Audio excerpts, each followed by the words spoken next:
Hello and welcome hardworking individuals. We are going to discuss about India and China today, but nobody would have thought that India and China are going to start direct flights for each other so very soon in 2025. And India is going to reinstate tourist visas for Chinese. But it all happened because of USA and Uncle Trump. Yes, Donald Trump, he asserted tariffs on China as well as on India. And when you have a common enemy, at that time you tend to forget your own conflicts and you tend to make a companionship to fight with USA's tariff together. And a fun fact, well, in China, when someone starts a business or a startup, people congratulate him. People give him good wishes. But when in India you do so, people tend to tell you that you have to fill at least 25 to 30 forms. It will take almost 6 months to 1 year to get started if all the babus and government officials give you a positive note. That's what's the condition for the manufacturing sector permission in India and in China. So guys, today we are going to discuss about India-China relationship from 2000 to 2025. We'll see the era of PM Vajpayee, then PM Manmohan Singh, as well as PM Modi. And it is something which got very complicated in 1962 with the war of India and China.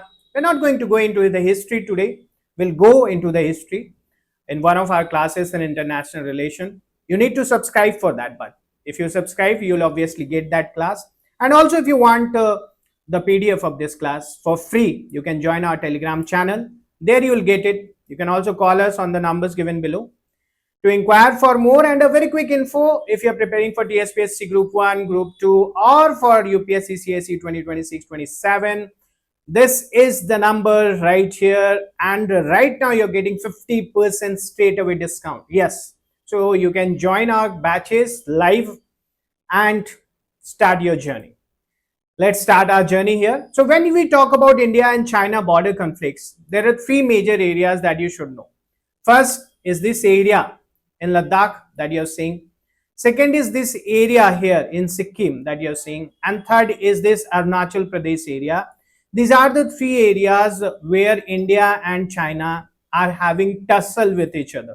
Okay, you've got the details of it in this slide. If you can see the disputed borders, Sikkim, China, Ladakh range, Jammu and Kashmir, and the Arunachal Pradesh and China. And these are the disputed territories that time and again come up between India and China, and because of which we have the conflicts. Now, in today's comprehensive analysis, we will be talking about the eras of three prime ministers that you can see here, starting from 2000 to 2025 and continuing is PM Modi right now. But we will start with Atal Bihari Vajpayee, 2000 to 2004. So when you see about the historical background that we have seen, so after Vajpayee ji conducted the nuclear test in 1998, it angered China. Okay, because obviously when your neighbor country is going to have a nuclear power, you are going to be in big threat. So that was the reason for it. And before 1998 also there were conflicts. Already 1962 war was very famous one. Then China's occupation of Aksai Chin, ongoing tensions over Tibet, and the Dalai Lama's presence in India, which has never been of liking of the Chinese.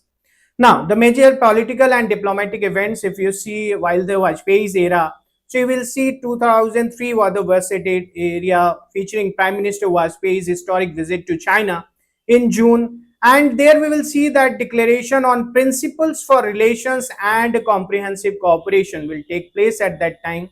And a crucial diplomatic breakthrough came when China officially recognized India's sovereignty over Sikkim in 2003. Now, this was a long-standing territorial dispute that had persisted since 1962. So, it was a win-win for India. And we'll also see in 2004 marked the first time bilateral trade crossed somewhere around 10 billion US dollar. Trade grew from under 3 billion US dollar in 2000 to over 6 billion by 2003, and Chinese Premier Wen Jiabo's vision of reaching 10 billion US dollar in bilateral trade was achieved during this period as well. So economic and trade relations were going on a very positive note. And we'll also see the most significant development was the agreement to reopen border trade through Nathula and Jalepela Pass. This passes in Sikkim, demonstrating confidence building measures along the disputed border. So here you can see the Nathula Pass and also the Jalepela Pass. Okay. Now, the border dispute and the negotiations, one very important contribution of Vajpayee's era was special representatives mechanism in 2003. That is the SR mechanism in 2003. What was it? The high level dialogues process, initially led by National Security Advisor. At that time, it was Brajesh Mishra and Chinese State Councillor Dai Bingo created a framework for addressing the boundary dispute from a political perspective rather than purely technical discussion. So the first SR meeting was held in 2004, setting the stage for sustained high-level engagement on border issues. Now, the multilateral cooperation, if you see at that time, we also started working on the explorations of the cooperation within multilateral frameworks, and one of that led to the foundation of BRICS. BRICS, as you know, Brazil, Russia, India, China, later South Africa, and now if you see, BRICS has more than 10 or 11 members, and more members are joining with time. So that was what we saw while the Vajpayee's era. Next comes Manmohan Singh's era, 2004 to 2014. For the next 10 years, Singh inherited a relationship with renewed momentum from Vajpayee's initiatives, and his administration built upon the special representative mechanism. We have already discussed what was this SR mechanism. And while this era, one very specific thing that we will see is India will make China as one of its biggest partner in trade. Okay, so Chinese Premier Wen Jiabo visited India in 2005, signed crucial border agreements. Now, it is something which will continue at the time of President Xi Jinping visit to India in September 2014, refined bilateral relations as a closer developmental partnership that will be with PM Modi. And Prime Minister Singh visited China in 2013, the first such visit since Vajpayee's 2003 trip. So Vajpayee ji visited in 2003. After that, 2013, we are seeing Manmohan Singh also visited in 2013.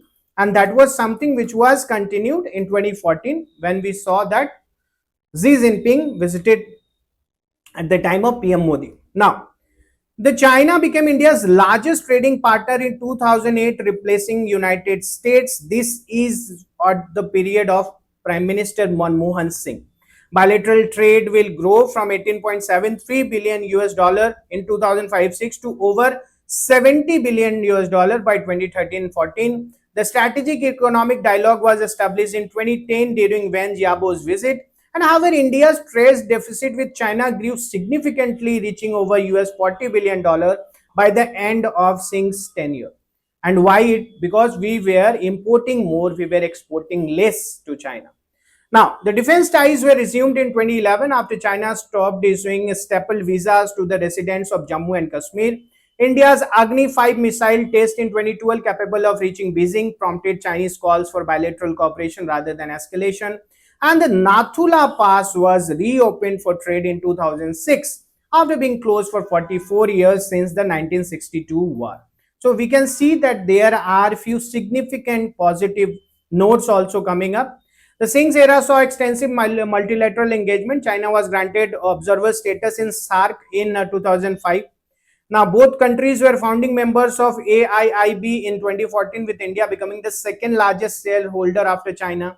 Cooperation intensified in G20, BRICS and climate forums, including 2009 agreement on climate change cooperation.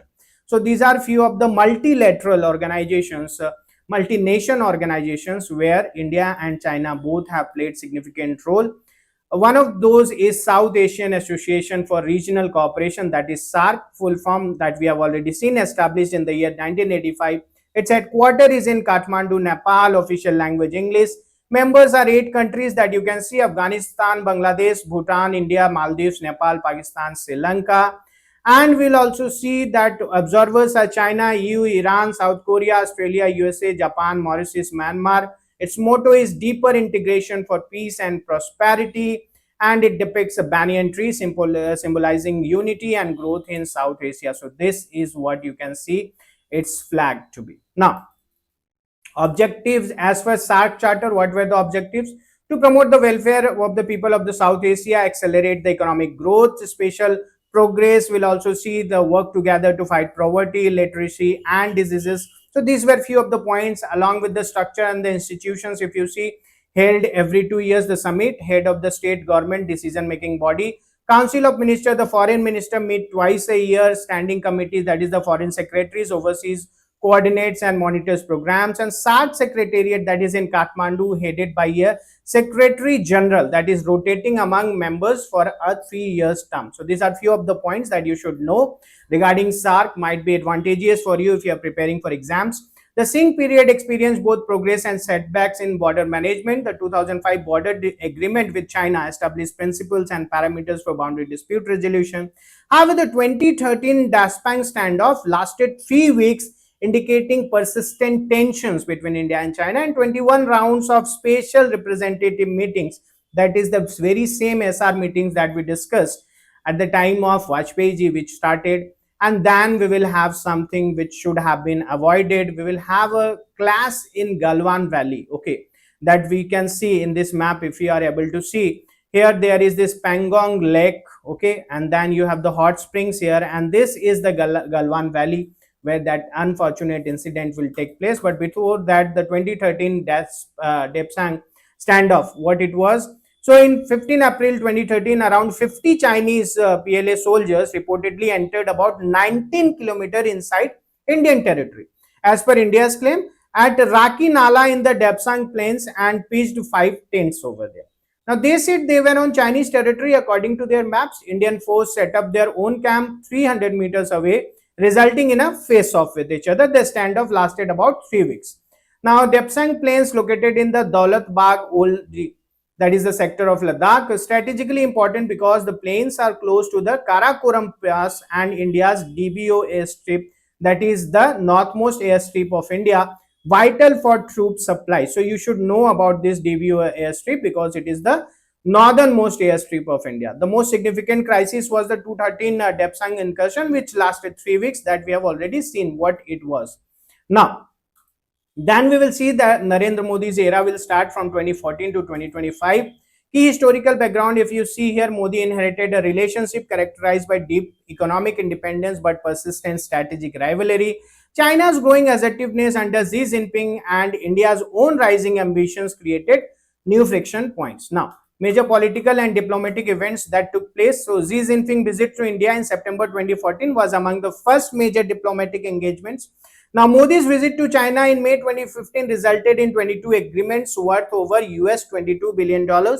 And the innovative Wuhan Informal Summit in April 2018 and Chennai Informal Summit October 2019 represented new diplomatic format. So, you'll see while Modi ji came to power, you are seeing several visits by both the premiers of both the states, or you can say both the countries. Now, the major business and investment agreement during PM Modi visit in China, one of the very famous is the Bharti Airtel secured $2.5 billion credit facility from China Development Bank and Industrial Commercial Bank of China. Then Adani Group signed several agreements. All of this you can see over here. After this, we will see that additional MOUs were also included. There were MOUs with the Bhushan Power and Steel, Infosys unveiling a master plan for a new Shanghai campus. And the agreement also came from companies such as GMR, NIIT, Aravi Associates, and so many and so others that you can pause the video and see for yourself. The bilateral government-to-government agreements or the MOUs that were happened, the establishment of consulates general in Chengdu and Chennai, then the consultative mechanism on trade negotiations, action plan between Indian Railway and China and National Railways, MOU on educational exchange programs, space cooperation outline, cooperation in vocational education and Mahatma Gandhi Skill Development Institute, MOU between Niti Aayog and China's Development Research Center and China Science Cooperation, Earthquake Science, Marine Science, Climate Change. So on these many issues, we had this bilateral government-to-government agreement or the MOUs or the Memorandum of Understanding. Now, The economic and trade relations grew with the year by year. We'll see that it grew better and better, more and more. Bilateral trade reached around $125.66 billion in 2021-22, making China India's largest trading partner once again. However, India's trade deficit with China reached its highest also at around $85 billion, creating domestic economic concerns. And Chinese FDI in India faced restrictions after 2020 border tensions, though some projects continued still. Okay. Military and security developments. If you see, the 73 Doklam standoff over Chinese road construction in Bhutan territory happened.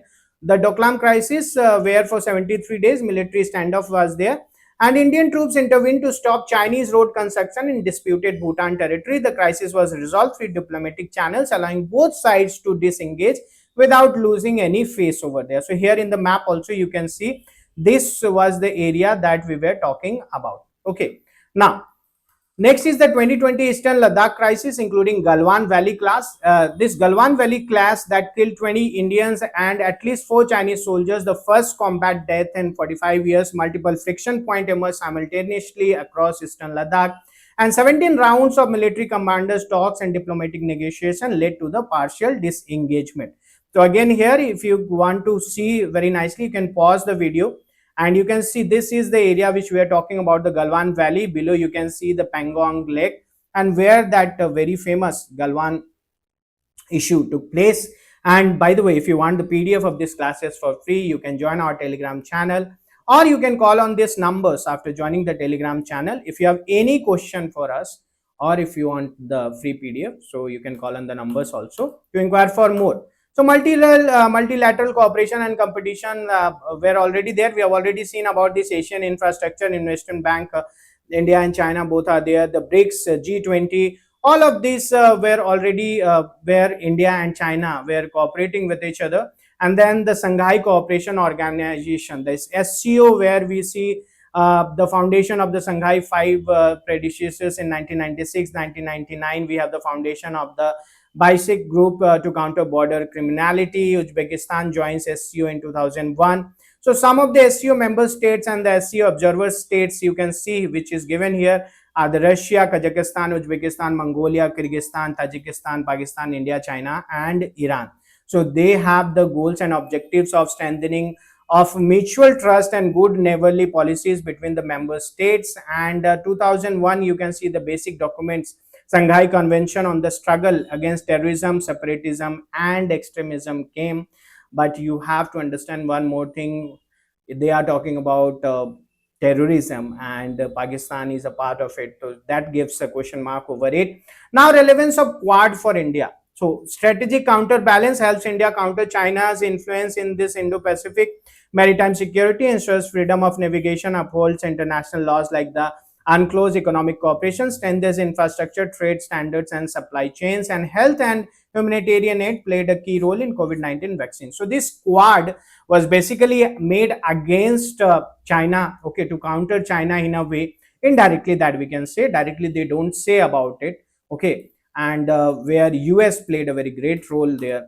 Now the bilateral visits and the summits and the agreements, if we see, one informal that we have already talked about, China informal summit in 2019, and then the BRICS Kazan meeting, that is October 2024, first time Modi and Xi meeting in 5 years that happened.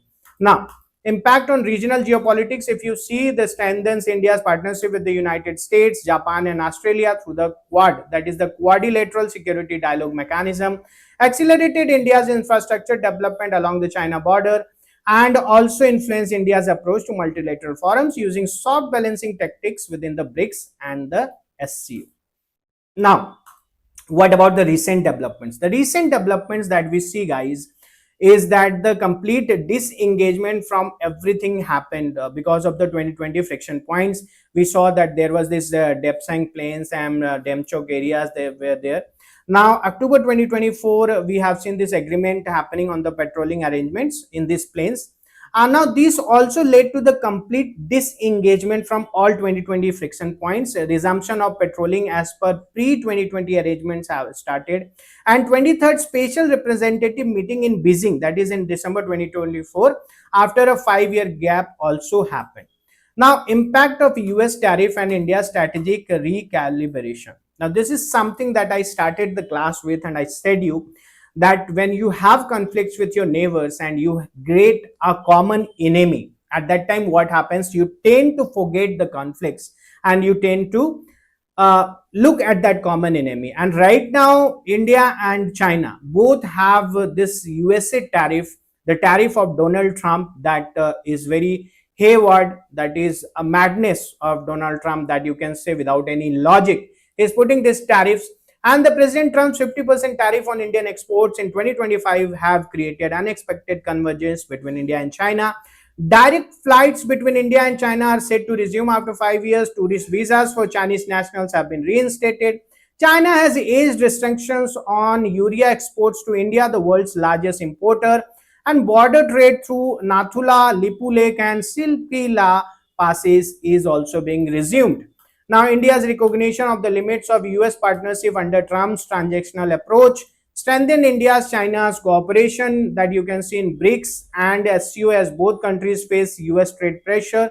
Potential for increased Chinese investment in India despite security concerns, and revival of the Kailash Mansarovar Yatra as a confidence building measures are going to take place.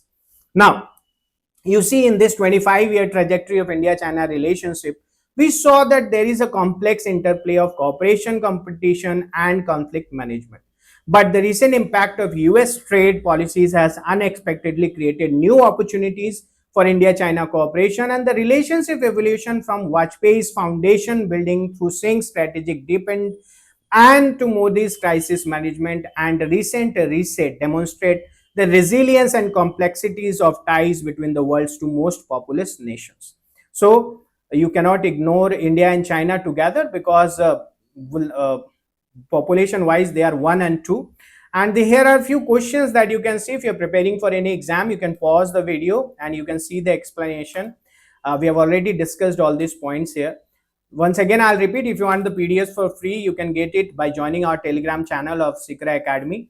The link is in the description. And if you have any question, you can call on the numbers given below, and you can talk to this specific educators, whoever you want to ask your question to. And guys, if you're preparing for UPSC, TSPSC or APPSC, you can join one-on-one live mentorship by Deepika ma'am, who's having 20 plus years of experience and who has trained hundreds of aspirants to administrative services. So this is the number given below. You can call without wasting any time, and we'll meet again. We will come up with more important geopolitics and international relation topics. What do you have to say about it? Is it only because of USA that we are going to see good relationship building between India and China? And what is going to happen of this Trump madness that we can say? And for all this, you need to subscribe so that we meet again, and keep working hard. Good luck.